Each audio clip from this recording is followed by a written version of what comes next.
Krisis identitas, kita masuki segmen kedua di Mario Teguh Golden Ways. Pak Mario, tadi di segmen awal Bapak sempat mengatakan mengenai menjadi pribadi yang tidak bisa ditolak, Pak.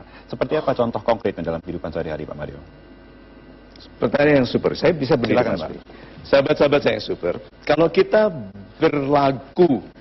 berlaga, berpura-pura seperti orang yang tidak bisa ditolak, akhirnya kita terlatih mengenali cara-cara membuat orang selalu setuju. Coba ya, perhatikan bagaimana saya membuat orang setuju. Anda sebetulnya suka daging sapi, bukankah begitu? Ya, ya toh? Lihat itu. Berarti dengan seperti tahu dan sebelum dia bilang enggak, saya bilang iya. Terpaksa dia bilang iya. Ngerti maksud saya? Orang itu harus seperti orang lain setuju sama dia. Kalau Anda sudah menikah? Belum? Oke. Nah, dalam pengalaman Anda ditolak selama ini. Oke. Nama Anda siapa, Pak? Muhammad Zaini dari Serang, Pak. Pak Zaidi. Kalau Anda ditolak waktu melamar wanita, yang rugi dia atau Anda? Saya. Anda. Mulai dari sekarang. Nggak bisa ditolong ini orang. Nah. Pak Zaini, mulai dari sekarang kalau Anda melamar wanita, Betul. tampil seperti Anda tidak akan ditolak. Jadi datangnya adalah malam. Oke? Sama kali gitu. Nikah yuk. Terus dia bilang, apaan sih? Gitu kan? Nah, kalau dia menolak, itu yang rugi dia, Pak. Katakan begini. Siapa namanya? Muhammad. Loh, bukan Muhammad, namanya wanitanya. Siapa namanya? Katakan saja.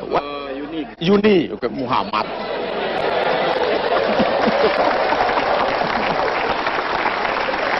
Katakan gini Pak Zaini, Yuni, wanita sepertimu bisa kudapat dari manapun. Ya? Tapi anak-anak dari Zaini, dari mana lagi kalau tidak dari Zaini? Itu satu bisa ditabok atau ditinggal pergi. Tapi lihat, orang itu terpengaruh oleh orang yang yakin. Karena untuk orang bisa bicara seperti itu pasti ada alasan. Perhatikan orang-orang yang akhirnya memimpin, pangkatnya tinggi, punya sifat satu yang sama. Apa? Suka memaksa. Perhatikan orang-orang yang pangkatnya tinggi, selalu bilang, bisa ya? Bisa. Itu loh Pak. Harus ya? Kenapa? Kenapa orang-orang yang pangkatnya tinggi kok diberkati dengan sifat memaksa? Karena dia harus memajukan kebaikan dan mencegah terjadinya keburukan. Perintah amar ma'ruf nahi mungkar itu bukan untuk orang lemah. Itu untuk orang yang harus baik ya. Jangan ya, ini merugikan sesama. Itu. Super sekali Pak Mario, terima kasih Pak. Pak Mario menarik sekali bicara mengenai jadi seseorang yang sangat confident begitu Pak ya. Tapi bagaimana dengan kami-kami yang kadang dalam keseharian masih merasa minder Pak Mario? Apa yang harus kita lakukan?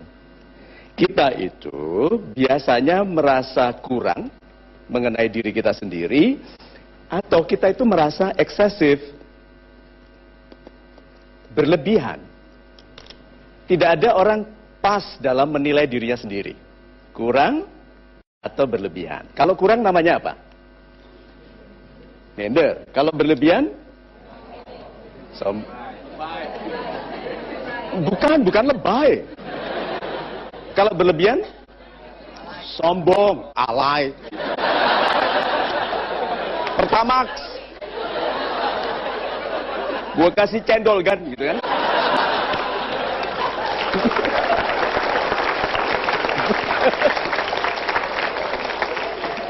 Kalau pendapat kita mengenai diri itu less, kita jadi minder.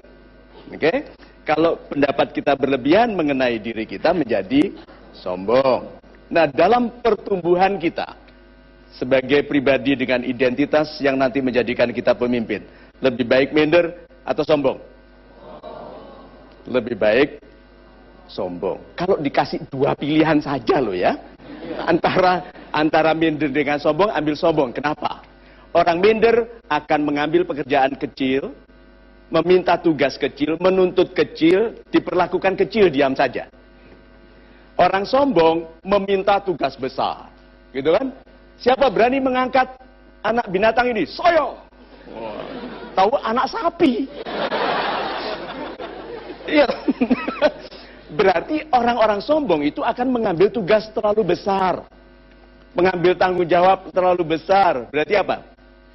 Akibatnya? Masalah. Orang sombong dapat masalah. Masalah itu rahmat. Karena tidak mungkin kita diberikan masalah yang lebih besar daripada kemampuan kita. Lihat tuh. Jadi orang sombong itu dididik melalui masalah oleh Tuhan. Dikasih masalah besar, takut, berdoa, minta maaf, berhasil. Nah, setelah itu sombong lagi nggak? Iya, bakatnya sombong. Nah, lama-lama nanti mellow down. Mellow down itu menganggun. Mengerti bahwa itu tidak baik, lalu pelan-pelan santun sekali.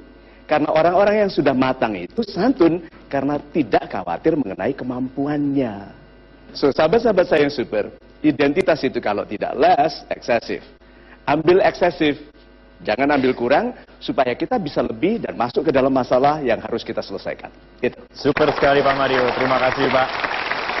Baik, Super Audience, kini waktu kita untuk melakukan polling. Saya persilakan Anda mengambil keypad yang berada di kursi Anda dan menjawab pertanyaan yang berikut ini. Apa yang Anda lakukan untuk dikenal? A. Bergaya dan berpenampilan seperti tokoh idola Anda. B. Walaupun aneh tetapi menciptakan gaya Anda sendiri. Atau C. Tidak berupaya apa-apa, biarlah orang yang menilai. 5, 4, 3, 2, 1... Terima kasih, tepuk tangan yang meriah untuk pilihan Anda pemirsa. Jangan kemana-mana, teruslah bersama kami hanya di Mario Teguh Golden Way. It is better to be strongly wrong than to be weakly right. Lebih baik salah kuat daripada benar lemah.